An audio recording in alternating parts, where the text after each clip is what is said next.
যেটা আমরা শিখতে চলেছি নারী জ্যোতিষের মধ্যে, সেটা হচ্ছে বৃহস্পতি বা জুপিটারের ট্রাইন। জুপিটার কি? জুপিটার এমন একটা গ্রহ যেখানে আমাদের সেলফ এবং ভাগ্য দুটোকে রিপ্রেজেন্ট করে। সেলফ এবং ভাগ্য।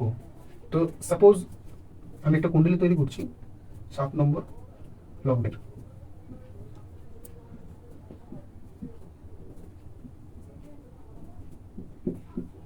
এটা 7 নম্বর লগ্ন। আমি বোঝানোর ক্ষেত্রে আমি জুপিটারকে এখন ধরছি। তো জুপিটার যার 7 নম্বর রাশিতে বসে আছে এবং জুপিটারের ট্রাইনে সাপোজ এখানে চন্দ্রমা বসে আছে। চন্দ্রমা হচ্ছে 8 ডিগ্রি, জুপিটার এখানে 10 ডিগ্রি, বোঝানোর ক্ষেত্রে।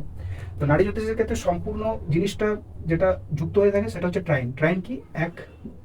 159 1 7 2 12, যে প্ল্যানেটটাকে আমরা ধরবো তার এই 159 1 7 2 12কে ধরতে হবে। তো জুপিটার এখন 10 ডিগ্রি। তাহলে এটা সাজানোর পদ্ধতি হচ্ছে কি, প্রথমত চন্দ্রমাকে নিতে হবে, তারপরে জুপিটার। চন্দ্রমা 8 degree, Jupiter 10 degree. তো এখানে যেটা হচ্ছে, এখানে আমরা কি প্রেডিকশন দিতে পারি যে এই জাতক বা জাতিকা সম্পূর্ণ ব্যক্তিত্বটা, যে ব্যক্তিত্বটা আছে সেই ব্যক্তিত্বটা তার মায়ের উপর, মাদারের মতো বা তার মায়ের মতো ব্যক্তিত্বের। এবং সে খুব পরিবর্তনশীল স্বভাবের, খুব পরিবর্তনশীল স্বভাবের, সে চেঞ্জকে খুব পছন্দ করে। ঠিক আছে? তো এখানে যদি সাপোজ চন্দ্রমার বদলে যদি সূর্য থাকে, মানে সান থাকে, তো সান 8 ডিগ্রি, তো এখানে কি সান জুপিটার, এটাও বলতে পারি তার ব্যক্তিত্বটা ফাদারের মতো বা তার বাবার মতো। তো জুপিটারের সাথে যে প্ল্যানেট পেছনে যুক্ত হয়ে থাকবে সেই প্ল্যানেটের ব্যক্তিত্ব নিয়ে সে জন্মগ্রহণ করবে। এবার আমরা চলে যাই ভাগ্যের ব্যাপারে। তো ভাগ্য কি? ভাগ্য প্রত্যেকটা মানুষকেই চায়, ভাগ্য ছাড়া কোনো কিছু হয় না।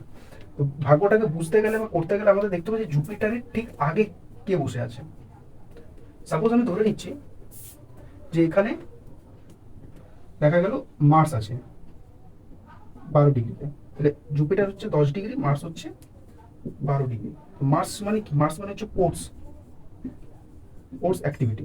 তাহলে এই ব্যক্তি যতটা ফিজিক্যালি অ্যাক্টিভ থাকবে বা স্পোর্টসের সাথে যুক্ত হয়ে থাকবে, তার ভাগ্য ততটা তাকে সাথ দেবে। জুপিটার মানে ভাগ্য এবং জুপিটার মানে সেলফ। তো আমরা এইভাবে জুপিটারকে দেখে আমাদের ভাগ্য এবং ব্যক্তিত্বের মধ্যে কি ধরনের প্রভাব বা ভাগ্যের মধ্যে কি ধরনের প্রভাব বিস্তার করতে হবে সেটা আমরা শিখলাম।